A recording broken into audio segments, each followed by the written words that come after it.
इतना सुंदर से भैया ध्यान लगा के बाबा जी के चौकाया की भजन सुने की तैयारी हमारे हाँ जी।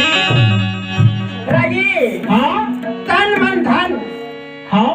तन मन धन इच्छा लगा करके अच्छा तो चौका आरती का कहावत है। हाँ हाँ भाई तन लगा ली हाँ और मन लगा ली लगा ली और साथ ही साथ वो धन भी लगे तबे होते कार्यक्रम तब जाके कार्यक्रम चालू होते है ना भाई। हाँ तो ऐसे तन मन धन लगा करके इच्छा लगा करके देखो भैया बाबा जी के चौका बाबा जी ने लगा करके फिर काबर थे जी क्या बोलते तो बाबा जी अपन शौक छुट्टी लगा करके सिंहासन लगा करके